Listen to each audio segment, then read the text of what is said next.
What's up, guys, and welcome to another episode of the Pearl Snap Tactical Podcast, the show that gives you the tips and tools you need to make yourself stronger, faster, and harder to kill. Today, we're taking a hard look at what makes a tactical unit effective, not just in the chaos of combat, but in the kind of world that you and I live in every day. So whether you're in the military or law enforcement, or you're just a security-minded citizen trying to protect what you love, the same core principles are going to apply. And history backs me up on this time and time again. Superior tactics are the great equalizer. Whether you're looking at guerrilla fighters outmaneuvering conventional armies, special operation teams neutralizing enemies with precision and coordination, it's not always about who has the most firepower. It's about who uses what they have more intelligently. So from the Spartans at Thermopylae to Viet Cong in Vietnam, and even urban defenders in conflict zones today, tactical superiority often trumps numbers and equipment. Tactics allow smaller or less equipped groups to exploit weaknesses. They control the tempo, shape their terrain, and in effect dictate the terms of the battle. So for civilians especially, this is a critical lesson for you. You may not have access to the same tools as law enforcement or the military, but with the right mindset and the tactics, you can still take decisive, effective action in a crisis. So like I always say, tactics principles are universal. They apply all of the time. They're just going to look different based on what your role is, whether you're in a military function or law enforcement or in the civilian world. It's the same stuff. And what I find is that civilians especially tend to neglect this. Law enforcement, sadly to say, do not always understand it. And then the military, well, that's the bread and butter, right? So that's where it's developed, honed, and put into practice. So what I'm going to try to do with this episode is push it out to you, looking at the military doctrine, if you will, first, and then lay out civilian applications. And this is just, again, a 30,000 foot view. It's not wholly exhaustive. And it's just to give you an idea so that you can start your own study today and really gain a firm tactical education that you can use in your own life. So before I do, I just want to give a quick shout out to my premium subscribers on Substack. Guys, I really appreciate you guys. You keep the lights on, you help me keep going and give me the motivation to keep doing this. And if you'd like to be a premium subscriber for just a couple bucks a month, you can get access to all the podcasts ad-free, and you can also get access to exclusive membership content only. So, all right, guys, we are talking about tactical fundamentals, military wisdom for civilian protectors. It's all inside this week's episode of the Pearl Snap Tactical Podcast, and we're starting right now.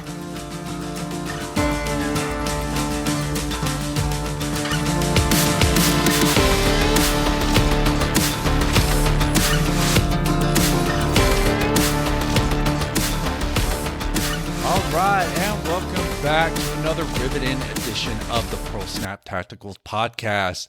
As always, recorded live from an undisclosed location south of the Mason-Dixon line. In this episode, gang, we're going to dig into 7 tactical fundamentals as outlined in the U.S. Army Field Manual 3-21.8. Highly recommend you pull that down and get to work on it. It's a treasure trove of good info. You can pretty much download it for free somewhere on the interwebs, or you can buy it if you want a hard copy from Amazon. So anyway, I'll put a link in the show notes below.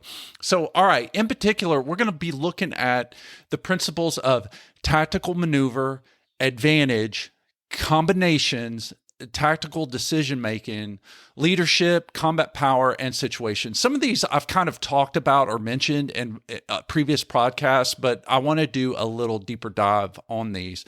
I've been wanting to do this episode for a long time, so I hope it hits well.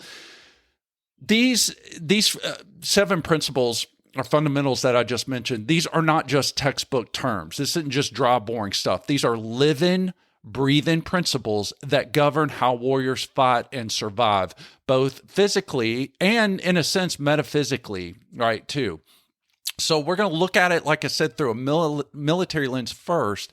Then we're going to pivot to see how these ideas apply to you, the citizen, the protector, the one who understands that safety is earned. It's not promised. All right. So let's get into the first one, gang, and that is tactical maneuver. So in the military, there's really a delineation between movement and maneuver. Movement is just stepping off and getting from point A to point B. But maneuver is a little bit different. I hesitate to say it's just about moving with a purpose, but it's moving with a goal to place your forces in a position of advantage over the enemy. So it's how you arraign your forces in relation to the threat, right? So that would be taking advantage of key terrain, cover and concealment, avenues of approach, all that kind of stuff. If you refer back to weaponizing terrain episode that I did a couple back, those terms should sound very familiar. So think of like squad, an element of a squad bounding under fire, right? One team will lay down suppressive fire while the other one moves, right? Set piece, moving piece. It's coordinated, it's deliberate, and it's built around the principle of outmaneuvering the enemy, not just physically, but doing a number on their mind as well, right? Psychologically as well, bringing that force to bear upon them. So we'll see this a lot during urban operations, for instance. Not the only one, but just I'll use this for an example. So units may utilize bounding overwatch techniques in dense urban terrain to clear buildings or to go street by street. So bounding overwatch, again, the overwatch is that support element that lays down and is protecting the moving element, right, as they make their bound forward, right? That way, if someone starts taking shots at them, that suppressive element is there to just rain hate on them and try and take care of it and offer a form of protection while the moving element is taking their next position. So the teams would alternate movement and cover to outmaneuver like insurgents hiding in complex structures, for example. So for a security-minded citizen, what does that mean? So maneuver might just mean how you move through your home during a potential break-in, right? How you navigate terrain during an evacuation if there is a natural disaster, or how you move if you get caught in an active shooter situation out in a parking lot or things like that, utilizing your cover and concealment by using vehicles, other parts of the building, what have you. All right, so it could be choosing to flank around a problem rather than go through it, right? It's about never being static, really, whether it's physically or mentally. We saw this like in the 2020 riots too, and really what's going on, starting to take place in some of the cities right now at the date of this recording. So some of the citizens then who were just trying to either get to work or just trying to get from one point of the city to the other had to maneuver out of urban areas in order to avoid active protest zones, barricades, blocked highways where protesters were clogging up the arteries of the city infrastructure, things like that. So those who had pre-planned routes or alternative routes, those folks had the upper hand. The ones that didn't got caught in the middle of it, right? And we've all seen the video footage of people getting stuck and having their cars attacked and stuff like that. So again, the principle is the same. It just looks different in the application. All right, so the second tactical fundamental is all about advantage. So advantage is seizing and maintaining the initiative.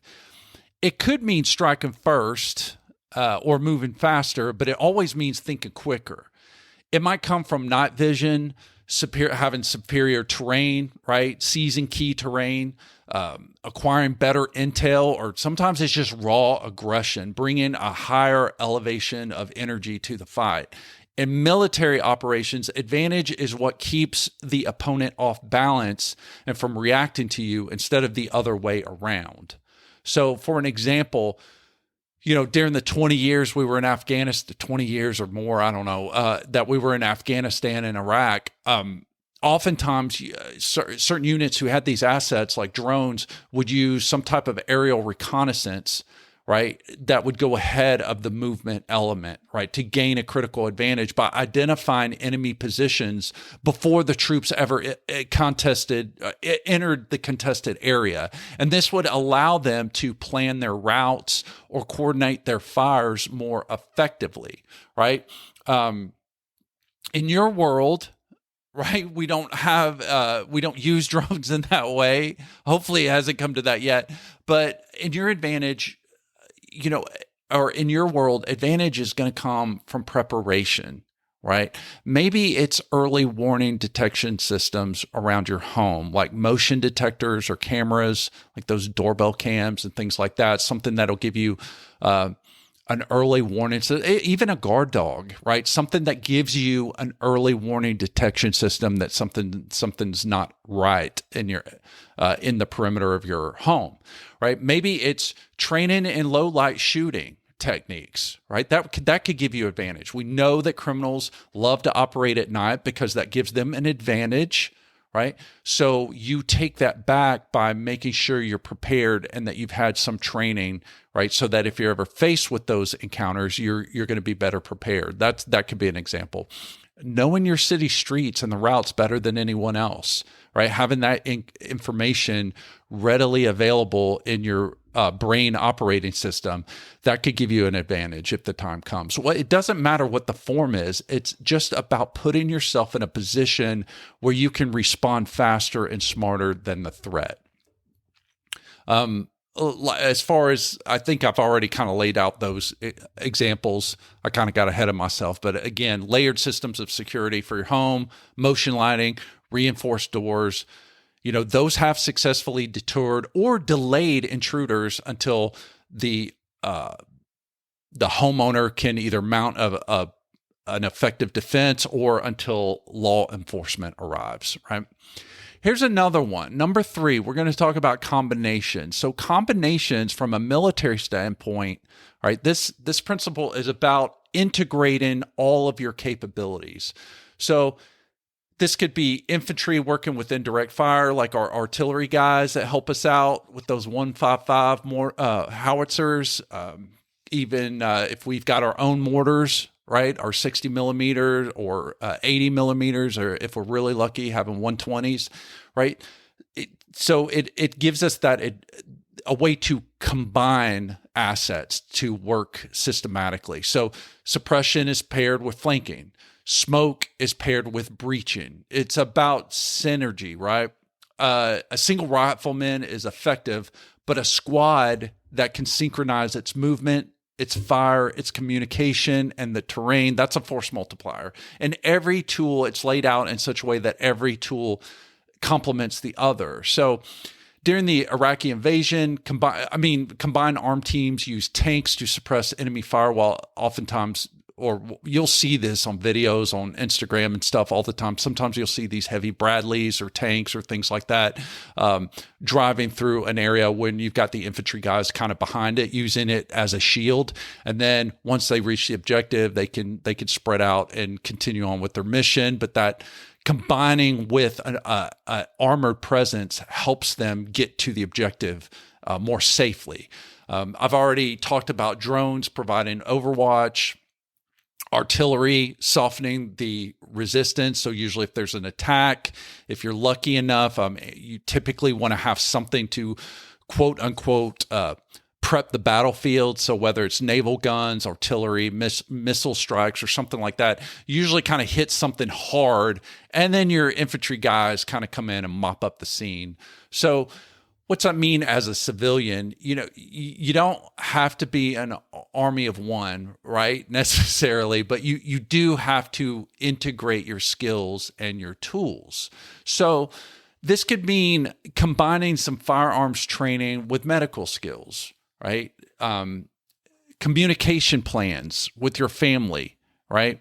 Movement routes. We already talked about that. A good flashlight, a reliable firearm, a trauma kit, right? And having all that together, knowing how to use it, especially when you've got a clear head and some knowledge and skills, that's a very powerful combination. So the point I'm trying to get at is not just to be lopsided in your training. We kind of, just as human beings, right, we defer to the things that we're more comfortable with or the things that we're most enthused by, right? So if you really enjoy shooting, like most of us do, that's probably where you're spending most of your time. But keep in mind, things like knowing low light techniques, knowing that medical piece, right? And having a stock trauma kit on hand and knowing how to use the assets that are in there. That's important. A real world example, I put a link in the show, in the script on the Substack, to a story of a Texas couple that combined forces to repel a home invader during a rural break-in, right, while coordinating a 911 call, all done under pressure. It's a really good story of a husband and wife. They're in a rural, kind of secluded environment. A home intruder comes in, and basically the husband and wife just kind of tag team the guy. And so you can read about that story there, but that could be an example of combination. So thinking about, how is your family going to respond if you have a home invasion? Have you briefed your family about that, what to do? It's not saying that they necessarily have to take an active part or that you put them at risk, but they need to know what to do. If you have small children, do they need to lock the door and hide under the bed until you can get a handle on the situation and get help there? Or if you're out in a public environment and something is squirrely and you don't have time to have a full-blown conversation about it, you just feel the need that you need to get everybody out there. Do you have some way to communicate that shortly and succinctly? And does your family know, don't ask questions, just go ahead and follow the direction, and then we'll talk about it later, that kind of stuff. So combination, making sure that that your skills and your expertise is on point, that your equipment is there, that you know how to use it, it's integrated fully, and then those who are with you, probably in your case family members, do they know the drill if something goes down? That's what we're talking about. Combinations.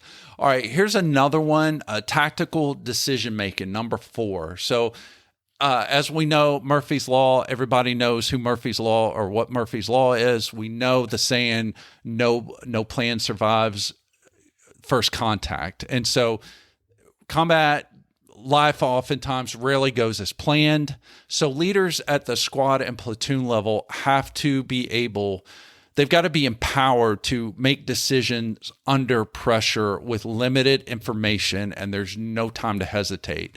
And that's where tactical decision comes in. That's why battle drills are so important at the squad and platoon level, right? These are, a series of tasks deliberately executed without the need of a thought-making or thought decision-making process. Golly, man, it's a little early in the morning when I'm recording. I probably should have had that 5th cup of coffee. So anyway, you get the point.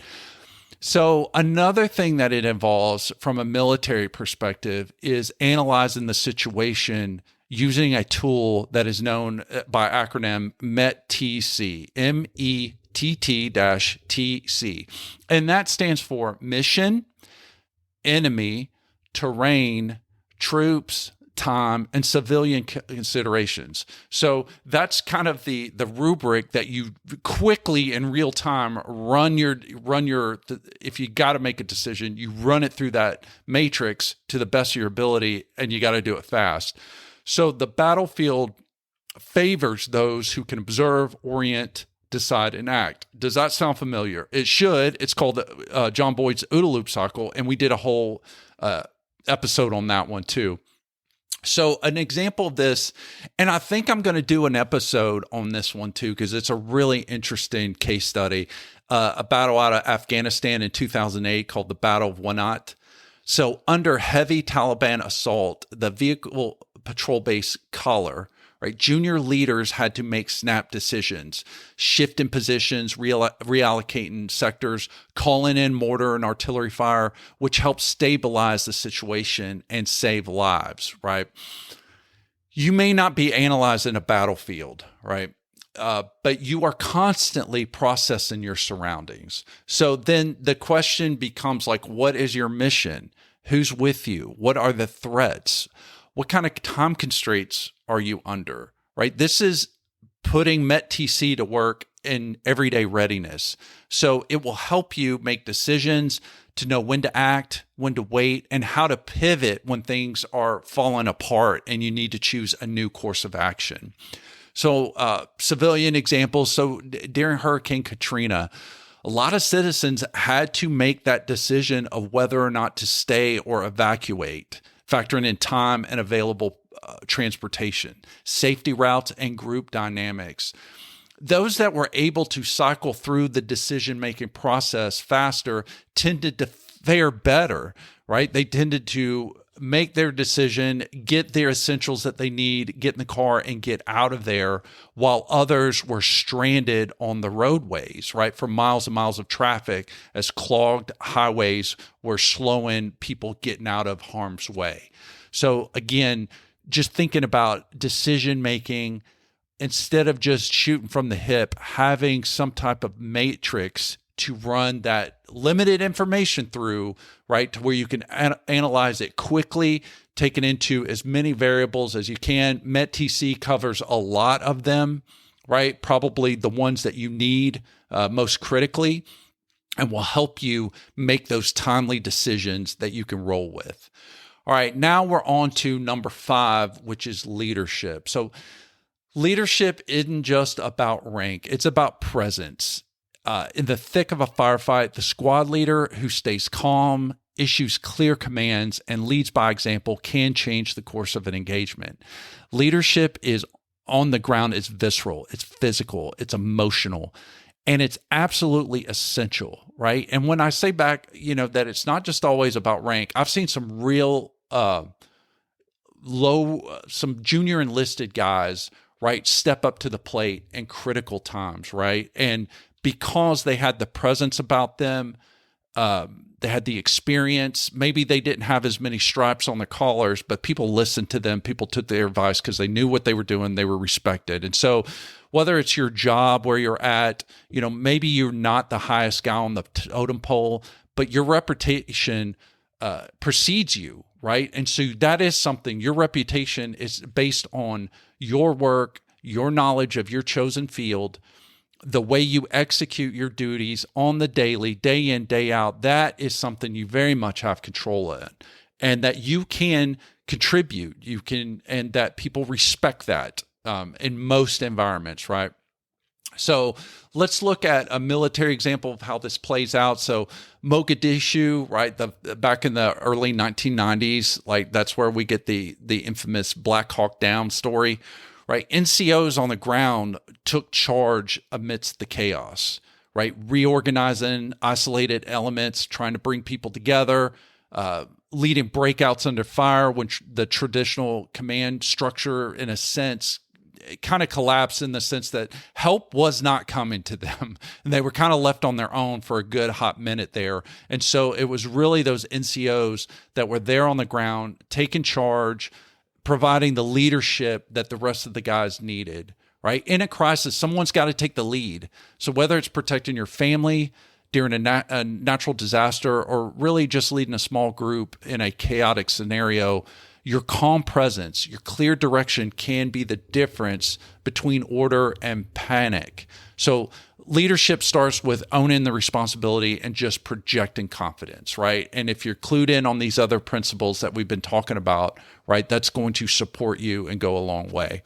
A real world example of this would be back there in the Las Vegas shooting, right? The civilians were on the ground that made up not everybody, but some of the folks that were on the ground there that were part of that, right? They took charge, right? They guided others to safety. Some people were providing first aid.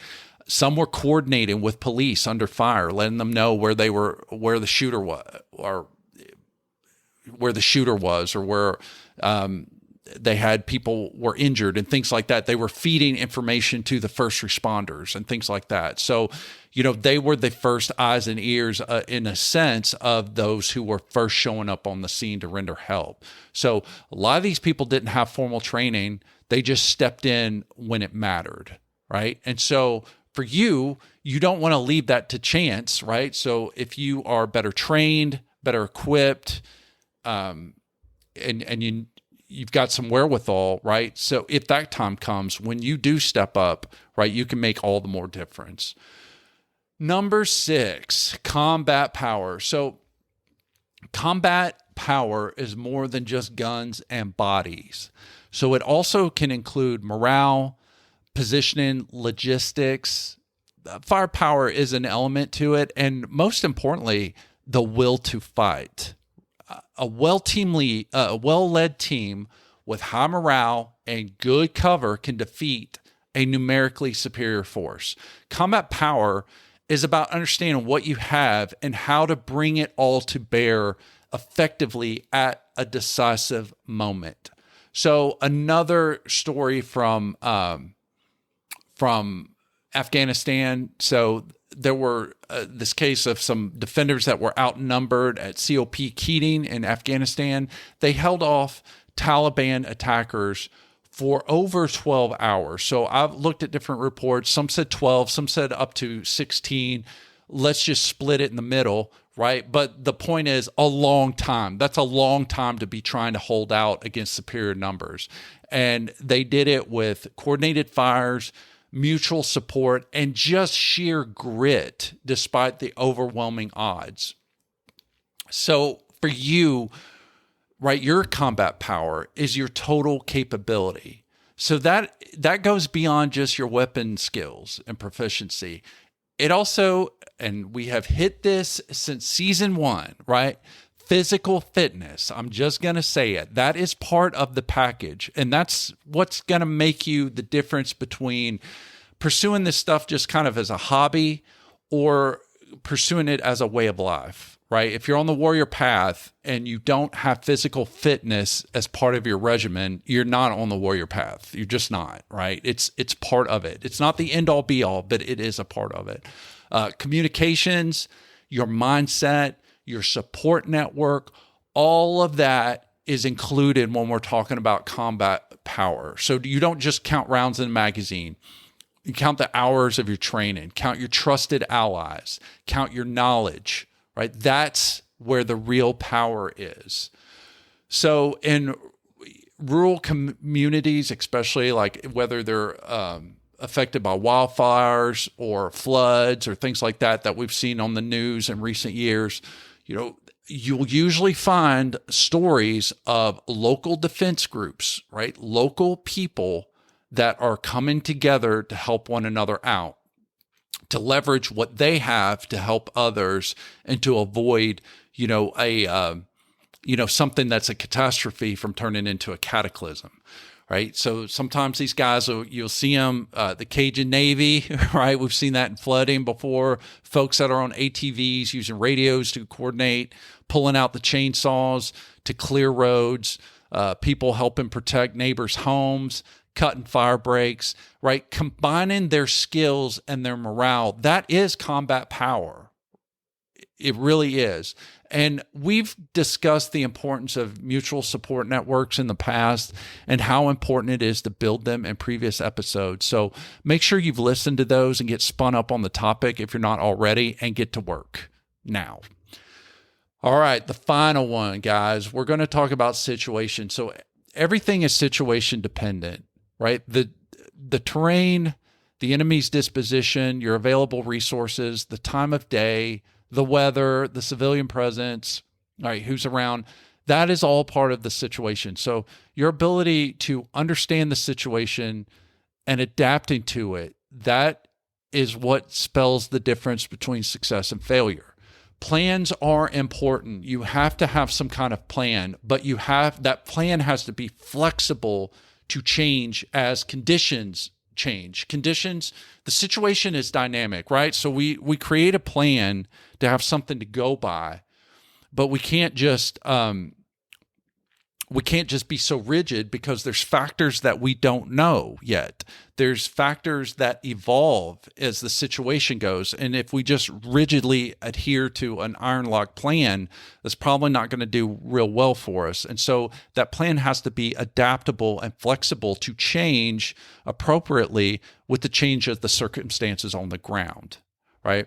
So in Iraq, troops often shifted from combat patrols to kind of really assuming a kind of civil affairs role in just minutes, depending on the village that they entered. One block could be friendly, the next one could be hostile. So success really meant reading and adapting to each new situation. And you always got to read the situation. Whether you're in a crowd, you're driving through a sketchy part of town, right? Sometimes Google Maps kind of sends you in the wrong side of town. I've had that happen to me a time or two when traveling on the road, or just noticing odd behavior around your neighborhood. Awareness is your early warning detection system. And the more accurately you understand the situation, the more effectively you can shape it in your favor. So here is a crazy story that I found in Marietta, Georgia. There's a guy named Gary Edwards who intervened in 2 back-to-back attempted carjackings. So displaying a very sharp awareness of the situation and ability to take decisive action. So according to the reports, he first noticed that a suspect was attempting to carjack a woman. Right. And so moments later, the suspect, according to reports, right, a guy by the name of Riley, allegedly targeted a couple with their child. So Edward recognized the escalating threat and confronted Riley with a firearm and held him at gunpoint until police arrived, preventing any harm to the civilians. So I didn't really like how I read that out. Let me go back and kind of clean that up because it can be kind of confusing. So literally, these were 2 back-to-back carjacking attempts. So he sees the first one where a guy is hassling this lady, right, trying to get into her car, and he intervenes, and the guy runs off, right? So according to the reports, Riley, the suspect, ran off and literally just ran down the street a little bit and tried to take on a couple that had a child with them in the car. And that's when Edwards he confronted the guy again, and this time pulled out his firearm until help could arrive and the police could take over. So really, really crazy. After the initial encounter, Riley, while the local law enforcement commended Edwards on his bravery, they did, as they're always going to, remind the dangers of involving and intervening in violent crimes, right? So authorities will typically advise citizens just be a good witness, focus on observation and getting details and information, call 911, and avoid direct confrontation. So I know if you listen to the episode that I did a while back with Andrew Branca from the Law of Self-Defense, he and I talked about that intervening in, trying to basically be a good Samaritan, right? You see something going on between 2 parties where one looks like they're being attacked and you intervene to try to protect the person. I'm not going to tell someone not to do that, but at the same time, we did talk about the risks. You're coming into something that you don't know all the background, and it could be that the person, you could be walking into where you're seeing a fight in progress and one person's getting better of the other one, and you think that they're the aggressor when actuality that person was defending themselves and they're just giving it to the attacker and about to put them down, that kind of thing. And so you're intervening against the wrong party. I've seen this too. I've actually had cases like this before when I was in law enforcement where, a guy is beating up his girlfriend and a good Samaritan tries to intervene and protect her. And then both of them end up attacking the good Samaritan and possibly even concocting a story about how he was the aggressor. I know it sounds crazy, but I'm just telling you, those things happen. So you got to be really, really careful on if you're going to intervene with someone. you really have to be careful about it. All right. So not telling you not to do it, just telling you to really be careful. So let's wrap it up. These 7 fundamentals that I just talked about, I mean, it's not rocket science. It's not overly complicated, but it does require you to kind of get out of the mind of saying, oh, that's just military stuff. I'm not in the military. That doesn't implicate me. When it really does, because these 7 fundamentals are more than just military doctrine. They are a mindset. Right? People talk about building a mindset all the time, and this is part of it, right? So whether you're leading troops in combat or you're leading your family through uncertain times, right? These principles stay the same. So move with the purpose, seek the advantage, combine your strengths, make decisions quickly, and lead with courage, and use all of your power, right, effectively. And above all, as you do all these things, do it within the context of understanding your situation. Because in the end, being prepared is it's not about paranoia. It's about responsibility. It's about having a tactical mind, not just a tactical loadout. So train hard, stay sharp, and remember, safety isn't given, it's earned. All right, guys. That's going to do the end all of this transmission. Until next time, if you got any questions, just hit me up. Contact information is below in the show notes.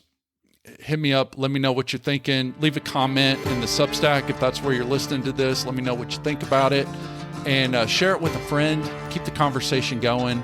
And until next time, gang, stay sharp and keep it pearl snapped.